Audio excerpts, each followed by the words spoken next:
Hey guys, it's me, Sherry, and I've decided to take a stroll today. It's the last day of the year, and one of the things I kind of got into this year is walking. It started in the gym during the summer when it was hot, and so I would try to make it a point to walk or go to the gym, that is, about 2 to 3 times a week. Gotta start off slow because Sherry is not an exercise girl. That is not something I love to do, I like to do.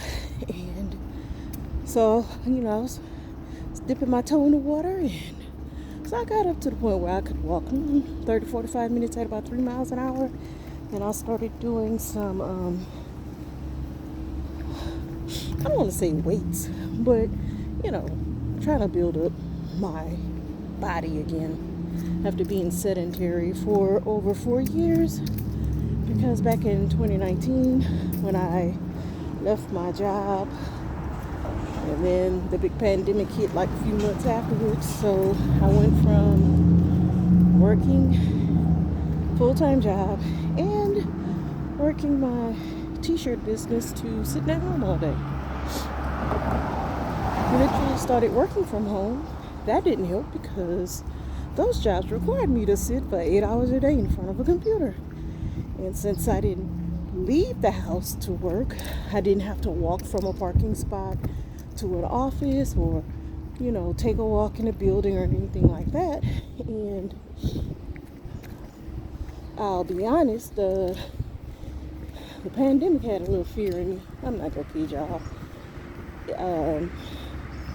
I was really anxious during that time, and I just felt safe at home. Felt safe in my little cocoon, and my personality permitted me to be very comfortable in that space, right? Because most people know that I'm not one of these super outgoing people. I'm not one to be the life of a party. I'm not even one to start a conversation most of the time. So now once you say hello to me, I'm good, but I probably won't be the first one to say hello to you. That's just my personality. Working on that, but I understand who I am. So, with all that being said, I decided this year that it's time for me to get out the house. I'm not getting any younger. Body isn't getting any younger. Health isn't getting any better by continuing the habits I had.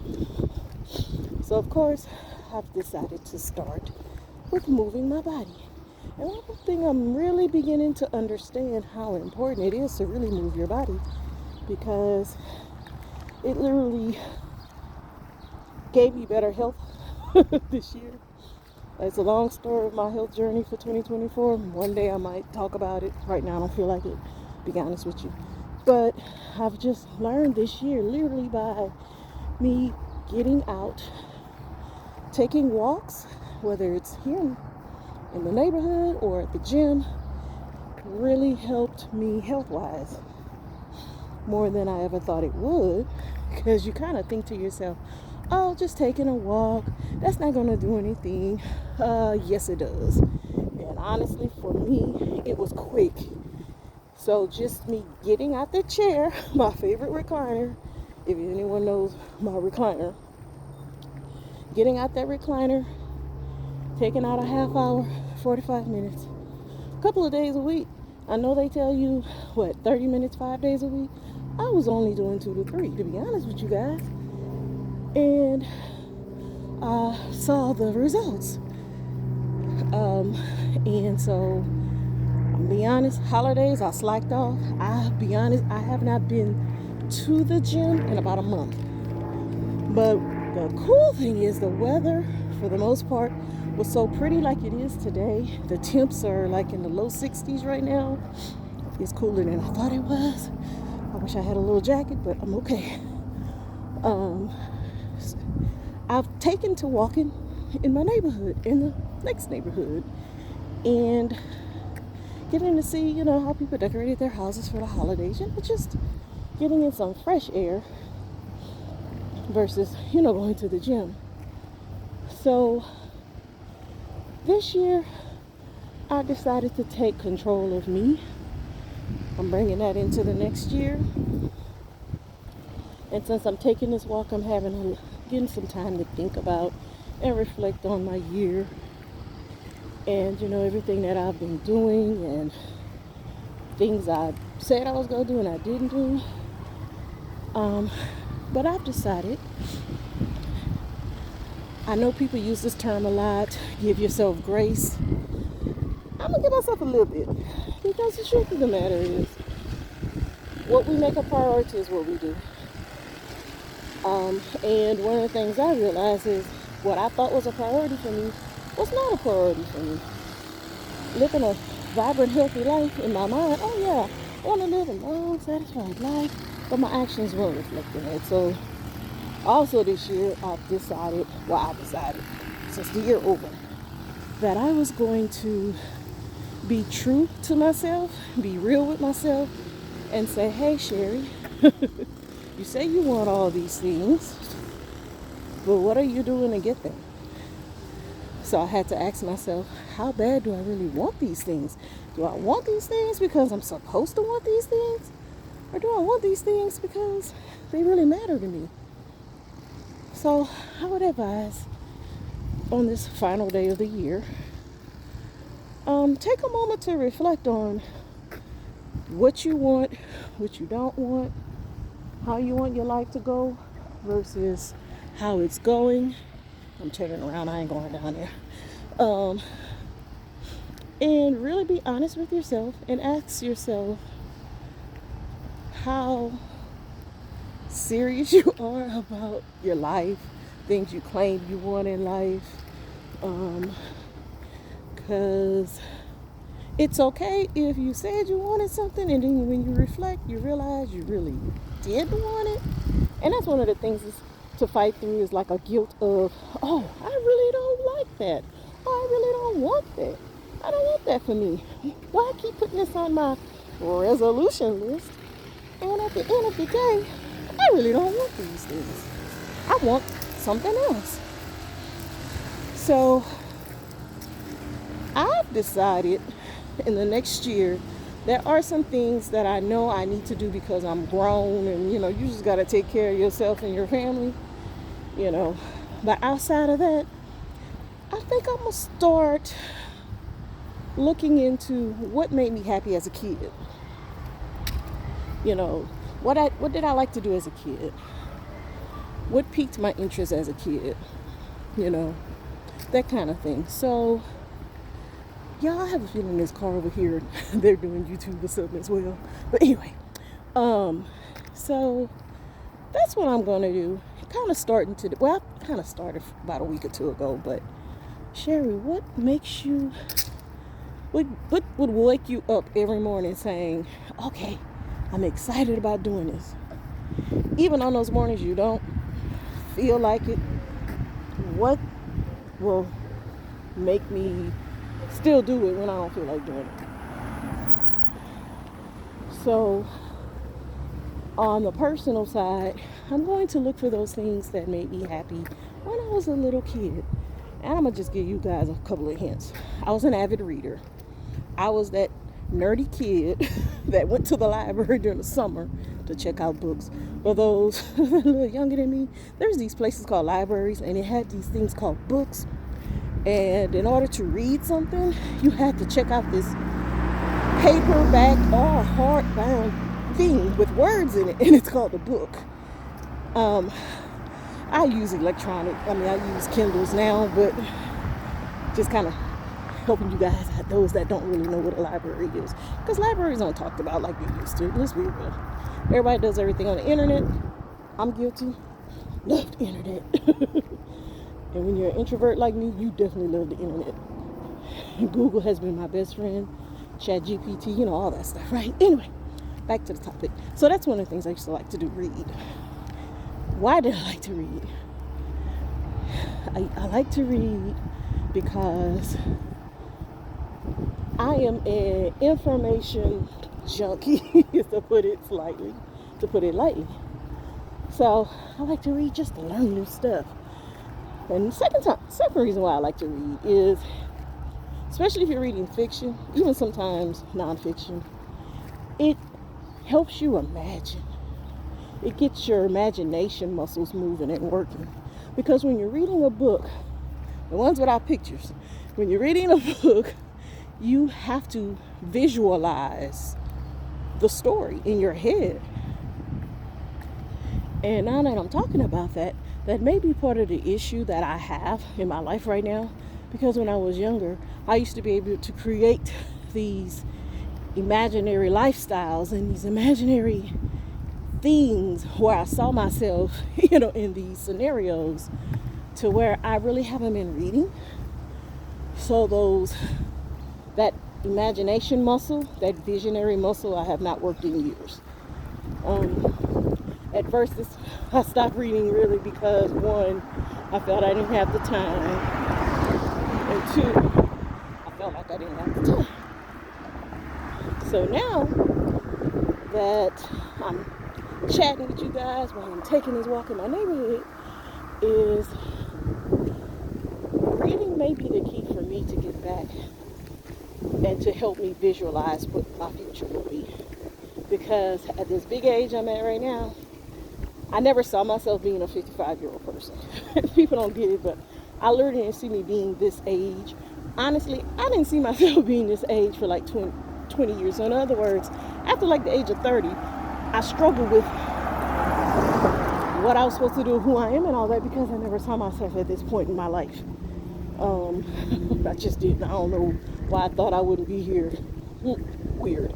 But, so I think as I'm talking and walking, chatting with you guys, that's one of the reasons why I like walking the neighborhood, is helping me, get things brainstorm. Maybe one of the keys to me being able to set goals, plans for my future is to start reading again. Now, to give myself some grace on the reading, anybody knows me, I'm an avid reader of the Bible. Prayerfully, I will complete my second year reading the Bible from cover to cover. So basically every single day, I do these plans, so it helps keep you on track. So last year, I read a version where it kind of threw you all over the Bible, where it kind of, I guess the readings were according to like salvation and stuff like that. This year, I just read it chronologically. How did the events actually happen in time, which has been pretty cool. So next year, okay, y'all, I don't like dogs. And somebody has let their dog out the door. And I don't care how you feel your dog is a good dog, I don't believe it. So I'm crossing the street. Oh, their owner's right there. Thank you, Lord. Or he busy, so I don't think he's thinking about me. But, so, needless to say, that's one of the things I can say. So, he's coming this way. Okay. So, that's another thing I want to work on, guys. I have a horrible fear of animals, specifically dogs. Came from a childhood experience. Still ain't worked through it. Anyway, so back to the topic at hand. And when one dog come out, they smell each other and then they all start barking, and that's what's about to happen. So, needless to say, reading. Another thing I think I may do in the new year, in the next year, outside of me just taking care of, being more active, moving my body more, is, I'm going to say something that's a lot of people don't want to hear, but this year I was focused on my physical health because, like I said, I went through some things health-wise that woke me up, or really woke me up. So what I'm going to do, see what time it is. Oh, walked almost a half hour. So what I'm going to do is start focusing on my mental health, mental emotional health. That may include, well, it does. It will include, I've already researched it. I've already found someone to help me hash out what's in my mind, what's in my head, my thoughts. So next year, which is actually starting tomorrow, and it's covered by insurance. Thank you, Jesus. I'm going to start, just like I make visits to the doctor to check my physical health, I'm going to make visits to a doctor for my mental health, because it all works together, right? Mindset is so important when you're doing anything, whether in business, personal relationships, your own physical health. It's so important. So I've decided to incorporate the next level to me of health, and that is mental health. That includes counseling, therapist, whatever, life coach, whatever field, whatever term, right? So I'm dedicated to committing resources to that, because in this physical health journey, I have discovered that this has to be the next step. It just has to. Motivational speeches aren't cutting it for me. I get motivated for a minute or two, then I'm back to my old sabotaging thoughts. I may talk about that more as we continue on these walks, but I realize how important it is. And so that'll be what I'm focusing on in 2025, is my mental health. So that's about me, and two of the things I will focus on. So start reading more to start reading more to activate the visionary side of me, the side of me when I was younger. You know how you can, kids' imaginations are awesome. And I think as you get older, life, cultural experiences, and lessons, things that we're taught, takes that imagination from so many of us. And I'm going to say something that I can't believe I'm saying. I really believe that is the biggest stronghold for me in real estate. I truly don't have a vision for me as far as what my life will look like, what my business will look like, all that stuff. I don't really have a true visual about, hold on, y'all. Okay. I don't have a true visual about what life looks like as a real estate agent for me. I don't have a true visual of what life looks like for me as a business owner. Because if you all don't know, I'm a real estate agent here in Houston. My husband has a catering business, Ethan's Q. So we're a entrepreneurial household at this big age, yes. So we literally started these businesses during the pandemic. Well, I've been a real estate agent for over 20 years. So our businesses are still fairly new. And I think that's one of the biggest issues I'm having, is visualizing what our lives should look like, or we want them to look like, instead of just going by the seat of our pants, which is what we've been doing the past 4 years. Let truth be told. So that's where I am now with that. So 2025, what does that look like for me? What does that look like for us? How do I want to show up as a real estate agent in 2025? How do I want to show up as a wife? How do I want to show up as a sister, an aunt, a friend, a colleague? I think reading will help me visualize that better, because to be honest with you guys, I really don't know what that's supposed to look like. And when I mean supposed to look like, I mean, how do I want it to look? Because, I'm being nosy. Okay. We say we want these things, but what do they really look like?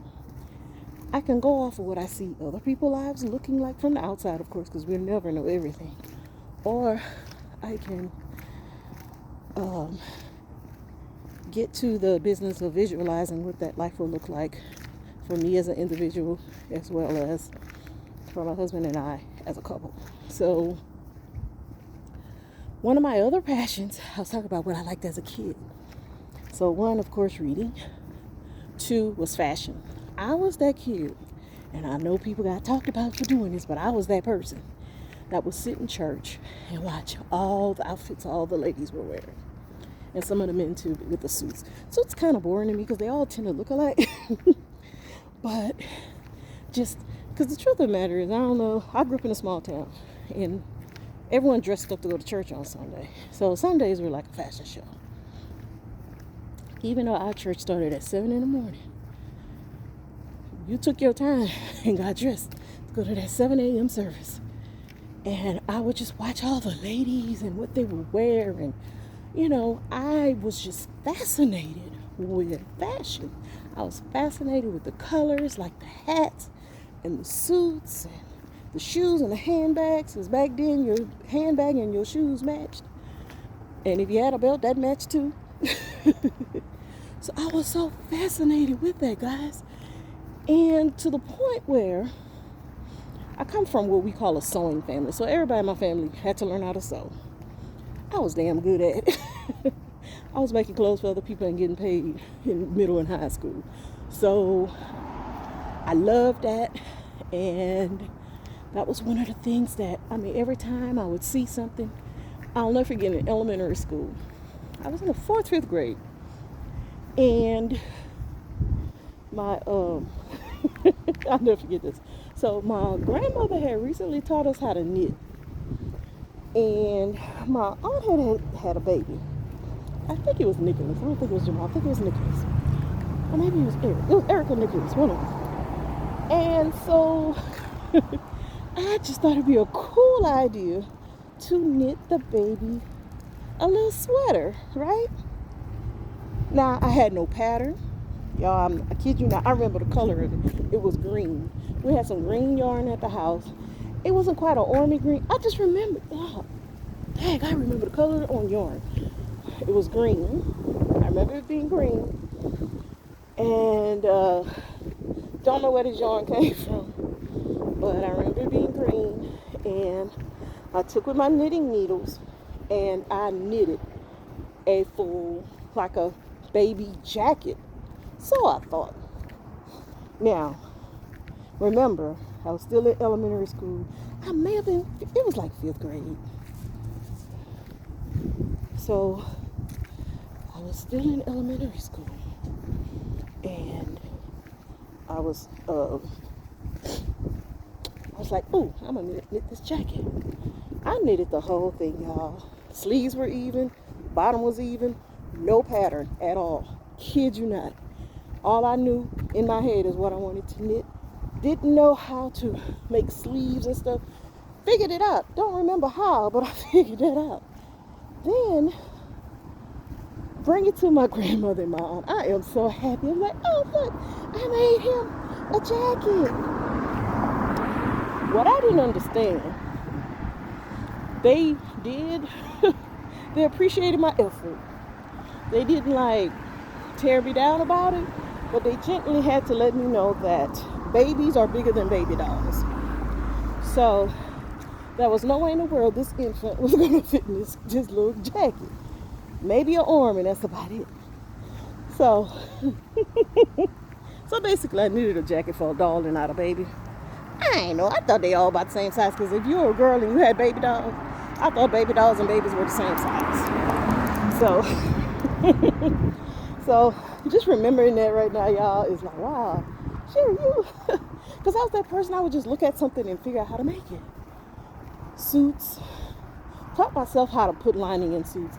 And I do want to shout out my Aunt May, because when I would get stuck on something, because out of all the sewers in the family, she is top notch. And so she trained me well on the intricacies of sewing. So, so by high school, I was making all my clothes. I was making clothes for a couple of classmates. I was on in high school I was in a band, but I did the flag. Don't know the proper term for it now. And so I made not only my uniform, I think I made like 2 or 3 other of my bandmates' uniforms as well. So sewing is in our blood. Yeah, because any of us, 9 times out of 10, we all still own sewing machines. I still have a sewing machine. So that's the other thing I loved as a kid. So did all that. So those are the 2 things, fashion and reading, were my 2 biggest passions as a kid. And And I'll be honest, I lost my passion for those things as I got older. The reading was quicker. Even now, I still read stuff most people don't read. But the sitting down and taking out time to pull out a book to read was not what I did. So, needless to say, did that. And then, with the fashion and sewing, I majored in fashion merchandising in college, thinking that I was going to be a buyer for either a media department store or a boutique. And one of the things I saw myself, so when I was younger, I did see myself doing these things, but life and comments kind of stopped that track. I was supposed to shop the shops of Paris and Italy, go and buy merchandise for the boutique here in the U.S. That was the little old country girl me. That's what I was supposed to be doing. So, still like fashion. I let fashion go, I'm going to be honest. I let my desire for fashion go. Maybe the last 10 years, maybe. I don't want to blame it on marriage because husband into it. I mean, I like a pair of shoes, they in his cart, he buying them, that kind of thing. I think it was my self-image. I always felt that I wasn't shaped right. So it got to the point where, why try? Because I wanted to look like the pictures. I wanted my body to look like the people in the pictures, Let me just be honest. So I let that desire and passion go because of self-image issues. It is what it is. So, no, it's crazy. When you get older, you kind of stop caring about certain things. And so my goal, body-wise, is to get the healthiest I can get, number one. And number two, to be honest with y'all, I have no problem with having stuff done to make you look better in your eyes. I just don't have a problem with it. I don't have a problem with plastic surgery. I don't have an issue with it. You do what you have to do to make you feel good. And for those that criticize those that do it, it's hard to, I try not to judge. Because there is a concept called body dysmorphia that I do believe a lot of people suffer from. Yet at the same time, someone can say, I have body dysmorphia. So I'm a little careful about that. But getting back to the whole fashion thing, so that's one of the other things I plan to get back into this year, is get back into the stores and shop and look and see what's out there. If I would like it and it fit, or if I like myself in it, y'all go see me in it. So get ready to talk about me. How they say, I'm going to be acting brand new. I'm about to act brand new. Just letting y'all know. I'm going to be brand new in more ways than one. That's my goal for this next year. I know the term is kind of crazy, but maybe that's my mantra, my motto for 2025. I'm going to be brand new. Whatever that looks like, right? So that's my thing for 2025. I've actually walked, can y'all see, about 38 minutes or so. And that's a little longer than I thought I would. So I'm about made it back home. And I feel good. I'm going to be honest, so share a little secret, y'all. I took this walk because I really want to eat a cinnamon roll.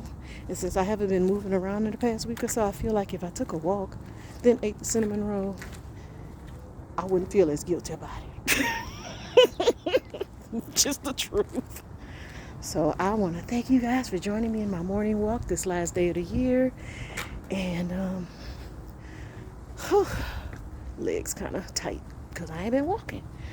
So I did better than I thought. So I'll just tell you guys, this year, just make sure that you take care of you. become the best you that you can be, so you can be the best for others. Because at the end of the day, I truly believe we're here to serve others. And so I can't serve others if I'm not full. And so I want to make sure you all fill yourselves up so people can truly be blessed by your overflow. Continue to fill your cup so people can be blessed by the overflow. So until next time, in my next walk, you all have a great day. Be blessed, stay safe, and enjoy your life, okay? See y'all later. Bye.